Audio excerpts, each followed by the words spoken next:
I'm at Harbour Air's main headquarters here at the Vancouver Harbour Flight Center to interview their assistant chief pilot. The location where this interview took place was an active airport, so I do apologize for all of the background noise. Sounds good. My name is Chirs Roberts. I'm the assistant chief pilot at Harbour Air. All right.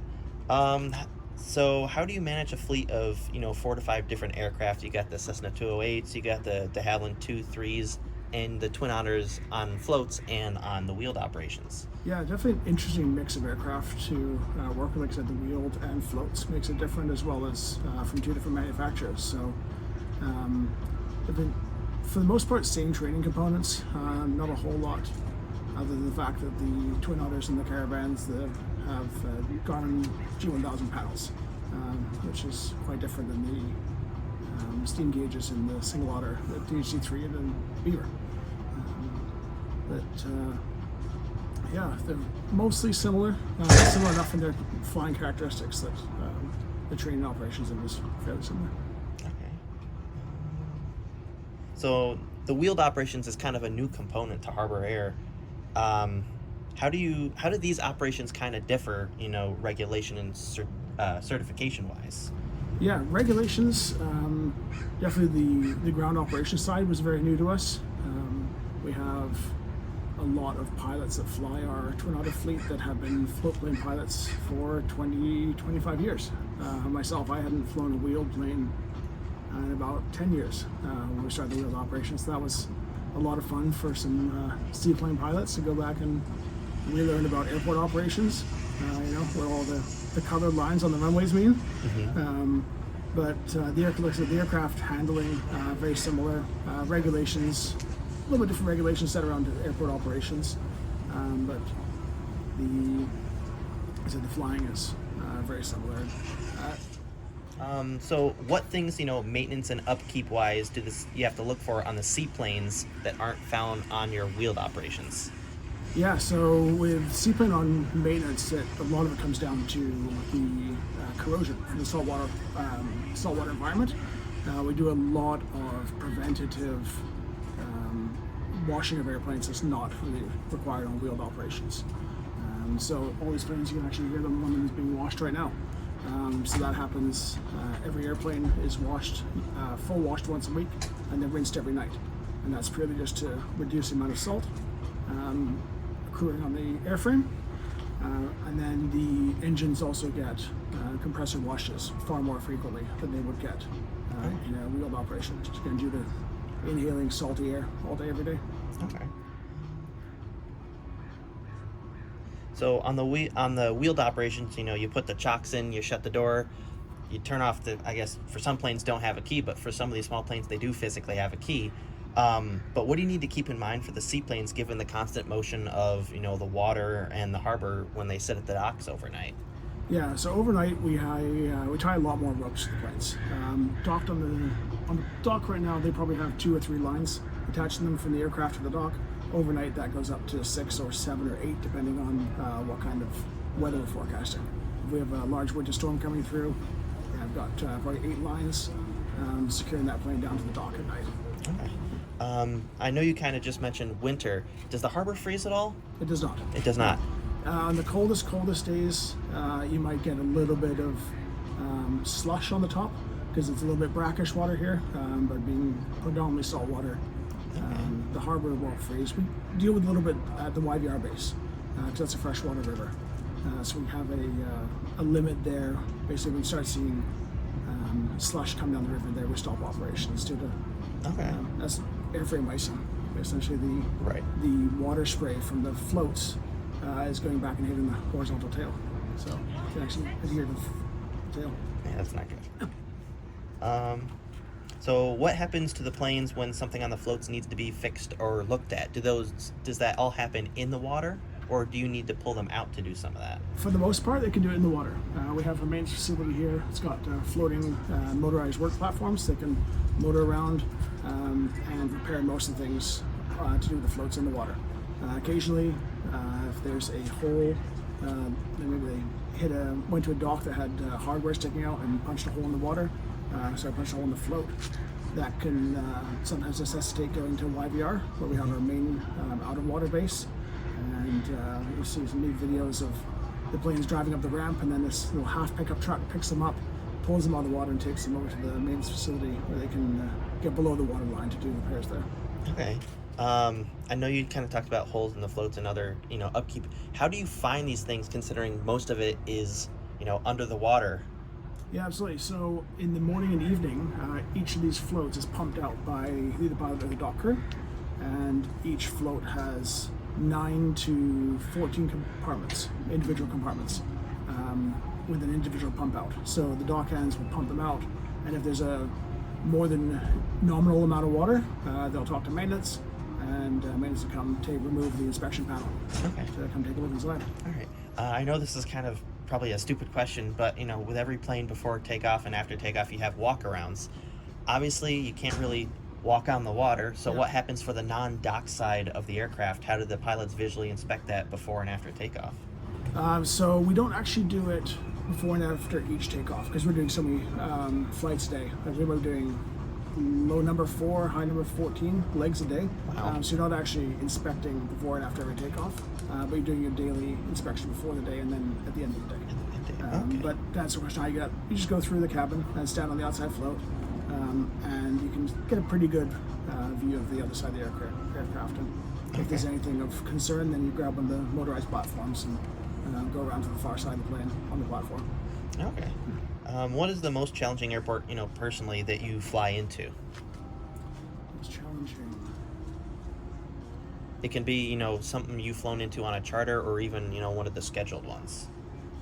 Victoria Harbour is probably the most challenging in our system. It's a very tight waterway, very busy. There's seaplane traffic, there's large vessel traffic, small tour boats, personal vessels, kayaks, paddle boards, fishing, crabbing. It's extremely busy little harbor with very tight confines. It's actually marked out like a runway, which is extremely rare for seaplane operations. Okay, yeah, that was going to be my next question, because I saw the orange buoy out here in Vancouver Harbour, Yes. and I know Victoria, you just has a little bit more congestion. How kind of is that marked? So in Victoria Harbour, it's marked by buoys for the ends of the runways. In Vancouver Harbour here, there's just one ball and then some geographic markers that mark an area. It's called Area Alpha here in Vancouver Harbour. And then in Victoria, they have actual runways designated. It's the only certified water aerodrome actually in Canada. Oh, wow. So then there's harbour patrols, essentially your airport operations guys, and they patrol in a Zodiac and keep the boats in the right places and the airplanes in the right places and keep everyone separated. Okay, so they have those boats out there that can kind of keep that runway clear during the normal operations. Exactly. Yeah. Or if there's a large vessel coming in, they get the seaplanes to remain clear for there's one large vessel that comes through the harbor. Afternoon. Okay. For all passengers. What is I know you said Victoria Harbour is the most challenging. What is your favorite airport personally that you like to fly into? Favorite would be Tofino. Tofino? Yeah. Flying in, doing the LBV approach into Tofino, breaking out and seeing Long Beach underneath you, just like 6 miles of beautiful sand out the left window is a pretty neat feeling. Yeah. Just phenomenal terrain and view to kind of break out into there. Okay. Does Harbour Air offer a pilot flow program or with any other airlines? Not with any other airlines. We have a kind of a flow program through our Twin Otter, where generally dock operations crew or CSAs or basically anywhere in the company that future pilots are employed, they can apply to fly the Twin Otter as the first officer, and then they do that for a year or so, then move on to the Beaver, where they get their PIC time, and then into the Single Otter. So the Twin Otter Twin Otter is your biggest plane, but that's actually the first step. It is, yeah. It's the first step and the last step. And the last step. Well, yeah, generally, yeah. It's the kind of it's the full circle. You start on the Twin Otter, Beaver, Single Otter, and then a lot of people go to the Caravan or to the Twin Otter Captain. Okay. And that kind of actually answers my next question too. With all the aircraft that you have, when the pilots start, what's the least senior and then the most senior aircraft? So least senior generally be the twin otter as a first officer. That is one way people join the company. The other way is in the Beaver as a direct entry captain. So if you did your flow rating and maybe went to Ontario or Northern Canada to do your initial kind of PIC time, did a year or two there, and then wanted to come to Harbour Air, 500-600 hours on a Beaver, you'd start on the Beaver as a captain, do that for a while until you have approximately 1,500, 2,000 hours, and then into the single otter captain. Okay. For those wanting to start out in the industry and someday be a pilot for Harbour Air, what would be the best place to start in that? Just no hours, no experience, no nothing. What would be the best first step for them? First step is to get a job in the dock, honestly. Either with the dock crew or as an apprentice in the maintenance department. You learn so much about the aircraft and the industry in those jobs. And you make a lot of connections. I mean, aviation is massively about connections. So you generally meet the person that will, hand you off to your first job. That's what happened to me. I met my first flight job. I met the guy that owned the company here. It was his dad. Wow. So yeah, that's how I got my first PIC job, was because his son worked here. It's all about connections. Absolutely. With the recent industry trend of pilot shortage, how has Harbour Air kind of navigated with that? Yeah, it's been tricky with especially being in a really high cost of living city. Trying to attract pilots to come to Vancouver to fly has been difficult. One of the two key things we've done the last couple of years, as with a lot of airlines, renegotiated the pilot pay package. There's a significant increase across the pilot pay scale, as well as we leased a couple of houses to attract pilots that maybe have a life elsewhere, maybe in interior BC, and don't necessarily want to be in Vancouver full time, but would like to come work for us. So they come in on their 4-day or 7-day work rotation, come in and stay at the Harbour Crew House, and go back home for their days off. Okay. So what does the typical, I know you just kind of mentioned, 4 or 5 days. What is the typical work month? Let's just go by month because I know pilot schedules can be hectic. Yeah. What does the typical month as a generalization look like for a pilot here at Harbour Air? So most, I'd say 95% of our pilots work a 4 on, 3 off schedule. 4 days on, 3 days off. And so those pilots generally live closer. There's a few of them that work slightly longer rotations. Those are the ones that live further away and want to kind of do as many days as they can and then go away for more. Okay. But yeah, most of the pilot group does a 4-day on, 3-day off schedule. And that just repeats weekly. With all of Harbour Air's aircraft, on the smaller-ish side compared to normal, big jets that are found at, big airports, Yep. How does the airline performance weight and balance calculations for, each person and each set of baggage for the weight? Yeah, so similar to a larger airline, everything is weighed. So not only your checked bags, but actually we weigh all your carry-on bags as well. And that allows us to get a much more accurate weight of what's in the aircraft because the margin is smaller. And working with smaller margins, so we need to be more accurate. And then we can balance the load in the aircraft in the floats. All of the floats have baggage holds built into them. So if we have a large load, we're going to put about 2/3 of that baggage into the floats, far ahead of the CG, to help move it forward so we keep everything balanced. Okay. So that actually just kind of created a different question for me because I know you said you sump the water out of there every night. Yes. How do you keep those bags dry when you have to put things into the floats? So all any bags that go into the float compartments also go into what essentially is a 50-gallon drum bin liner, Okay. really thick plastic liner. That bags go into that, and 3 or 4 bags into one of those. They tie it up, and then put that.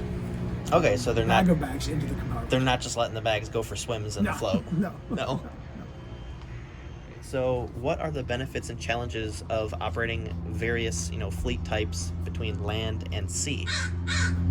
The benefit is capacity. We can use the de Havilland Beaver, the DC2, on our shorter, lower demand routes, and then use the Twin Otters on the high demand or slightly longer routes that maybe want to go faster, do less times a day. We can carry the same capacity.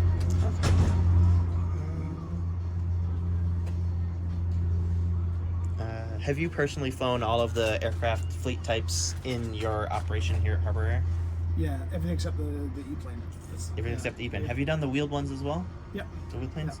Yep. How does the flying experience differ between each of the aircraft types? Obviously each aircraft kind of has a different set of rules to it, but is there anything that sticks out in each fleet set that, might be worth mentioning? Let's see, the biggest difference in our fleet is between the Caravan and the others, just because it's significantly faster. The takeoff run is longer because it's got that thin, low drag, high speed wing, whereas the de Havilland products all have the low speed, high lift wing. So they're great for getting out of short places, but it's going to take you longer to get places. So the Caravan is the opposite. A little bit longer on the water, but gets to Fino faster. And so just balancing between, remembering which plane you're in, staying ahead of the aircraft. When you switch from a Beaver doing 95 miles an hour in the morning, flying a Caravan doing 165 knots in the afternoon.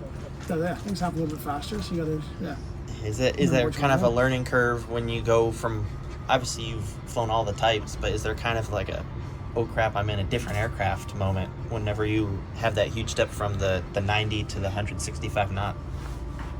Not so much. I mean, all of our pilots have thousands and thousands of hours on all these different fleets.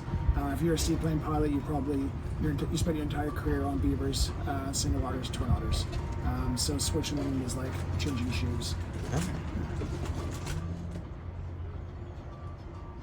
With the de Havilland fleet continuing to age, is there any plan to replace these aircraft with more modern ones, or is there a plan to modernize the cockpits on these planes or anything like that? Yeah, absolutely. So you may have heard of the E-plane. So that's a major project we've been working on for a number of years. Still probably a ways away from certification, but that's kind of the future plan for the DHC2 fleet is to make it battery electric. The Single Otter is the bread and butter of our fleet. It's what we have the most of, and kind of irreplaceable. There's nothing like it for sale in the market. So with that one, we focus on kind of iterations that came out of the factory with a large piston engine. And now we have them with turbine engines, more reliable, a little faster. Cockpits we've changed, done electronic engine instruments in them to clean up the large stack of round gauges, and we've done wing modifications that improve the lifespan of the wings in the Single Otters, allow them to carry more weight, change the floats, lengthen them again to carry more weight, move the center of gravity, will allow the center of gravity to sit a bit better in the water, and modification of the fuel system as well. They're always under development, that Single Otter. It's kind of fun. What about the Twin Otter? Does that one have a successor or any modern modifications to go along with it? You're good. So a number of years ago, we started buying Twin Otters with the G950 panel. It's based on the Garmin 1000, big 3-screen glass panel, and that's out of a company out of Calgary that's retrofitting them. So take a 300 series and retrofit it with the Garmin panel, and that's allowed us to fly them. Start using them for IFR as well. So that's what we're going to be using for the platform for our future plans to use IFR and LVV approaches to water. Okay. So I'm not a pilot. Does IFR exist for seaplanes currently? It does, yeah. We currently fly the Caravans and the Twin Otters. We currently fly IFR. In Canada, there are no IFR approaches to water yet. There is one in Seattle that we use on our Seattle route. So the FAA has approved it, and now we're working with Transport Canada to do the same thing in Canada, just to improve our reliability in the winter months, to be able to go back and forth from Vancouver, Victoria, and actually shoot an instrument approach right to the harbour here. So I know you said the IFR is along the Seattle route. Yeah. What airport in downtown Seattle is that for, or is it just Seattle in general? So it actually goes to the water aerodrome at Kenmore Harbour on Lake Washington. And then we occasionally land there if we can't get into Lake Union. But generally, we shoot the approach, break off the approach to about 500 feet, and then continue VFR to Lake Union to downtown Seattle. Okay. What do you think is going to be the first airport up here in Canada to get IFR certified for seaplanes? We're really hoping it's going to be Vancouver and Victoria. That's what we're working with Transport Canada to get across the finish line. Okay. How does the engine type? I know we've discussed, the different engines, turbine versus piston on some of these in modernization. I mean, speaking of, they're even looking at that engine right there. How does the engine type affect the crew training requirements? And how does the aircraft handle, from a pilot's perspective, on the turbine versus the piston? Yeah, crew training, there's not a whole lot more that goes into it. Obviously, there's piston engines are generally cheaper. Turbine engines are generally more expensive, so there's definitely a lot of training goes into starting. That's one of the most likely places where you could make a mistake, expensive mistake. So a lot of training goes on related to starting and handling the turbine. Flight characteristics a little bit different in that the turbines have some lag when you apply power, whereas the pistons react faster. But that is overcome fairly quickly in training. Biggest difference with handling is actually on the water. When you see a piston engine aircraft approach the dock, they actually shut the engine down 30 to 50 meters from the dock and coast it, whereas the turbines will use engine thrust all the way to the dock and then reverse pitch to slow down and stop at the spot they want to be at. Okay. What project has been the most exciting or rewarding since you started your position here at Harbour Air? So two exciting projects come to mind. Number one being the IFR to water. It's going to be really exciting, revolutionize how seaplanes operate in Canada. Being able to go IFR departure from water en route and then shoot an LPV approach to another water aerodrome is really pretty neat. Second would be the E-plane. As touched on, that's kind of revolutionizing aviation. It's going to be neat to use that on our short haul routes initially. Battery electric short haul flights and tours. It's really pretty fun. So I know we talked a bit briefly about IFR with the seaplane airports and Harbour Air looking into that and having it on the Seattle route. Yeah. With IFRs, generally at the land-based airports, you stick an IFR and the equipment at the airport. I'm not a pilot, so I don't know exactly what equipment goes in with the IFRs, but I know there's some equipment that goes at the airport, but with the seaplane, it's on the water. How does that kind of work with the equipment for the IFR approaches to a seaplane airport? Yeah, absolutely. So the type of approaches that we are looking at building and have built in Seattle are GPS-based approaches. And so that actually requires no equipment in the water. That's what makes them so useful, is you can starts with defining your runway or your waterway in our world. So that's depicted on a chart, and then the engineering company that builds the approach goes out there and does their surveys. It defines the approach and departure corridors, looks for obstructions, and then defines the approach corridor and minimums based on all those obstacles. So it's actually extremely similar or identical to a land-based GPS approach, other than the fact that what you're landing on is a piece of water. I know obviously with the airports, they kind of gauge where the runway starts and ends as well with the elevation. Yeah. How does that factor in with tides? Yeah, that's something that is not quite defined yet. What we've been essentially using is mean sea level. We're talking about a difference of a few feet. So it's not going to make a big difference on the West Coast here. If you had unlimited funds and zero government oversight, what would you do with it in the airline? Oh yeah, that's an awesome one. Yeah, Twin Otters, IFR, coaches everywhere we go. Yeah. Absolutely. All right. Thank you so much for talking to me and taking time out of your day. Absolutely. Nice to meet you. The day after the interview, I was able to take a ride on Harbour Air from YVR South down to Victoria Harbour on the Single Otter, with the return trip being to downtown Vancouver Harbour on their Twin Otter. The videos on these should be up shortly.